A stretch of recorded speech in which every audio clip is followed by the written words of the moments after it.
ഹരേ കൃഷ്ണ. ഓം നമ ശിവായ. ശിവരാത്രിയല്ലേ, നമുക്ക് ശിവപുരാണ മാഹാത്മ്യത്തിൻ്റെ പ്രാധാന്യത്തെക്കുറിച്ചൊന്ന് വിലയിരുത്താം. ഒരു പുരാതന കാലത്തൊരു നദിയുടെ തീരത്തുള്ള ഒരു ഗ്രാമം ഉണ്ടായിരുന്നു. ബ്രാഹ്മണന്മാർ താമസിക്കുന്ന ഗ്രാമമായിരുന്നു അത്. ആ ഗ്രാമത്തിൽ താമസിക്കുന്ന ബ്രാഹ്മണന്മാരെല്ലാം അവർ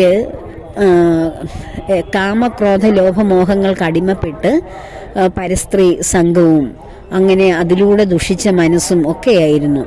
അത് കാരണം അവരുടെ ഭാര്യമാരും ഭർത്താക്കന്മാർ തങ്ങളെ സ്നേഹിക്കാതെ പരസ്ത്രീ ബന്ധത്തിന് പോവുകയും അനാശാസ്യമായി ജീവിക്കുകയും ചെയ്യുന്നത് കാരണം അവിടുത്തെ ബ്രാഹ്മണ സ്ത്രീകളും കുലസ്ത്രീകളായിട്ടുള്ള ആ പെൺകുട്ടികളും അന്യ പുരുഷന്മാരെ സ്വീകരിക്കുന്ന പ്രവണതയിലേക്ക് ഏർപ്പെട്ടു.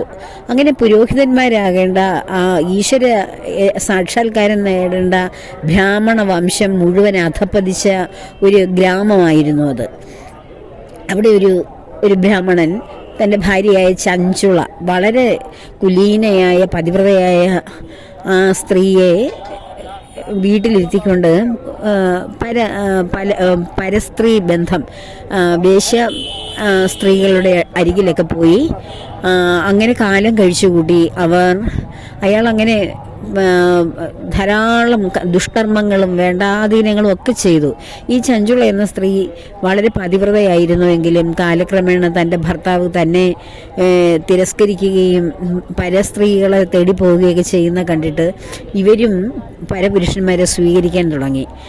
അങ്ങനെ ധാരാളം പാപകർമ്മങ്ങൾ ചെയ്ത ആ പുരുഷൻ, ആ ബ്രാഹ്മണൻ അവസാനം മരിച്ചുപോയി. ഒരുപാട് യാതനകളൊക്കെ അനുഭവിച്ച്, ഭൂമിയിൽ തന്നെ യാതന അനുഭവിച്ച് മരിക്കുകയും ആ മരണശേഷം അയാളൊരു രാക്ഷസനായി മാറുകയും അങ്ങനെ ഒരു ക്രൂര മൃഗങ്ങളും രാക്ഷസ വംശങ്ങളും ഉള്ള ഒരു വനത്തിൽ അയാൾ അടുത്ത ജന്മം എടുക്കുകയും ചെയ്തു.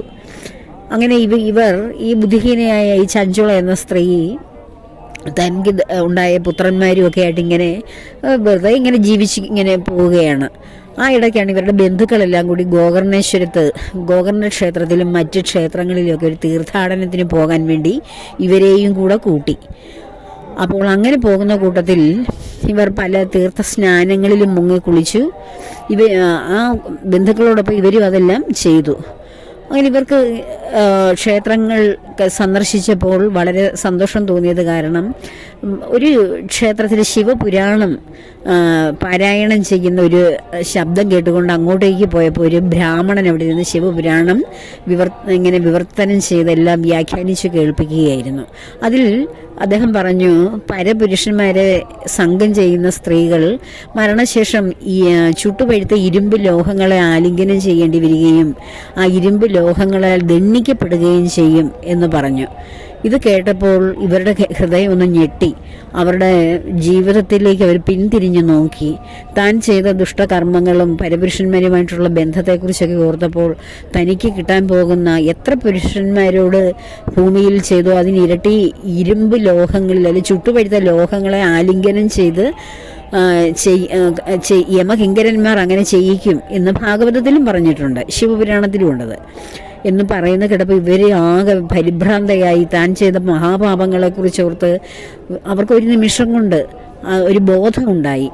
എല്ലാവരും ആ സത്സംഗം കഴിഞ്ഞ് പോയപ്പോൾ ഇവർ പോകാതെ വളരെ വിഷമത്തോടു കൂടി ആ മഹർഷി ശ്രേഷ്ഠൻ്റെ മുന്നിൽ ചെന്നിട്ട്, ആ ബ്രാഹ്മണൻ്റെ മുന്നിൽ ചെന്നിട്ട് കൂപ്പുകൈകളോടെ താൻ ചെയ്ത പാപങ്ങളെക്കുറിച്ച് പറയുകയും തനിക്ക് അങ്ങനെയുള്ള ഈ മഹാപാതകങ്ങളും ഒക്കെ ചെയ്ത തനിക്ക് യമകിങ്കരന്മാർ തരാനിരിക്കുന്ന വന്യമായിട്ടുള്ള ക്രൂരമായിട്ടുള്ള ആ ശിക്ഷകൾ അനുഭവിക്കാനുള്ള ത്രാണിയില്ല ഭഗവാനെ.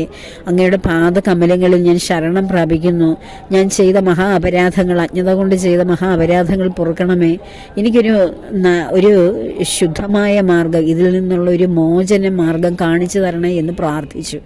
അപ്പോൾ ആ ബ്രാഹ്മണൻ മനസ്സലിവ് തോന്നിയിട്ട് പറഞ്ഞു, ശിവപുരാണം പാരായണം ചെയ്യുന്നത് കേൾക്കുകയും മഹാശിവനെ പ്രാർത്ഥിക്കുകയും ചെയ്യുക. ഏത് വലിയ പാപങ്ങളും ഏത് മഹാ തെറ്റുകളും ശിവൻ ആ തെറ്റുകളും ചെയ്യുന്നവരെ ശിവപാദങ്ങളിൽ ആര് പ്രണമിക്കുന്നുവോ, ശിവപാദങ്ങളിൽ ആര് ചെന്ന് സമർപ്പണം ചെയ്യുന്നുവോ, മഹാശിവൻ ആ പാപങ്ങളെയെല്ലാം കഴുകിക്കളയും. ശിവൻ എന്ന വാക്കിനർത്ഥം മംഗളദായി എന്നാണ്. നമ്മളിരിക്കുന്ന അമംഗളങ്ങളെയെല്ലാം സ്വീകരിച്ചുകൊണ്ട് മംഗളത്തെ പ്രദാനം ചെയ്യുന്നവനാണ്. അതുകൊണ്ട് ശിവപുരാണം കേൾക്കുകയും ശിവനെ മനസ്സിൽ, ശിവപാർവതിമാരെ മനസ്സിൽ ഉറപ്പിക്കുകയും ചെയ്യുകയാണ് ഇതിനുള്ള ഏക വഴിയെന്ന് അദ്ദേഹം പറഞ്ഞു കൊടുത്തു.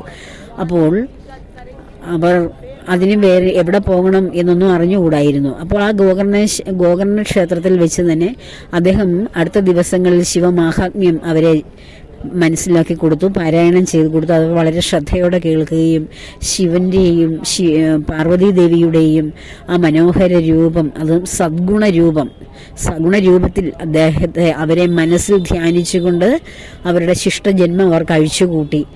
അവർ ചെയ്ത പാപങ്ങളെല്ലാം ഭഗവാന്റെ മുന്നിൽ ഏറ്റുപറഞ്ഞ് അങ്ങനെ അവർ പിന്നീട് ആ ഭഗവാന്റെ ആ രൂപത്തെ, ദേവിയുടെ രൂപത്തെ മനസ്സിൽ ധ്യാനിക്കുകയും അധികകാലം അവർ കഴിയാതെ തന്നെ അവർ യാതൊരു ക്ലേശവും കൂടാതെ ശരീരം ത്യജിക്കുകയും ചെയ്തു.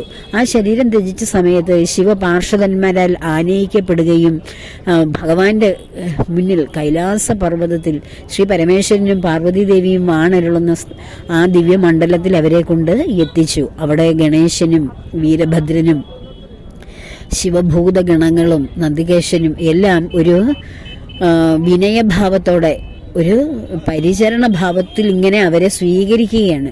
അവർ വളരെ അവരുടെ ആ ക്ലേശ ശരീരം വിട്ട് സർവാംഗമോഹിനിയായ ശുദ്ധ ശരീരത്തെ അവർക്ക് ഭഗവാൻ കൊടുത്തു. അങ്ങനെ പാർവതീദേവിയോടൊത്ത് ശിവഭഗവാൻ വാണരുളുന്ന ആ മണ്ഡപത്തിലേക്ക് എത്തിയപ്പോൾ ഭഗവാൻ അവരെ അരികിലേക്ക് വിളിച്ചു. അവർ ആനന്ദ കണ്ണുനീരോടുകൂടി എന്താണ് തനിക്ക് സംഭവിച്ചതെന്ന് അറിയുക പോലും ചെയ്യാതെ, ആ തൻ്റെ ശരീരത്തെക്കുറിച്ച് പോലും, നഷ്ടപ്പെട്ട ശരീരത്തെക്കുറിച്ച് ഓർക്കുക പോലും ചെയ്യാതെ ഭഗവാന്റെ മുന്നിലേക്ക് ഭൂമിയെക്കുറിച്ച് മറന്നുപോയവർ, മരണം നടന്നതിനെക്കുറിച്ചെല്ലാം മറന്നു. കാരണം ശരീരത്തിനാണ് മരണം സംഭവിച്ചത്. ആ ബോധം ശുദ്ധ രൂപം സ്വീകരിച്ചുകൊണ്ട് ആ ഭഗവാന്റെ പാതാരവിന്ദങ്ങളിലേക്ക് ഓടിയെടുത്തു. ആനന്ദം കണ്ണുനീർ കൊണ്ട് ഭഗവാന്റെ പാദപത്മങ്ങൾ കഴുകി ശ്രീ പാർവതി ദേവി ആ സുന്ദരിയായ ആ സ്ത്രീയെ അരികിലേക്ക് വിളിച്ചു. അവരെ ആലിംഗനം ചെയ്തു. അവരെ പാർവതി ദേവി തൻ്റെ സഖിയാക്കി മാറ്റി.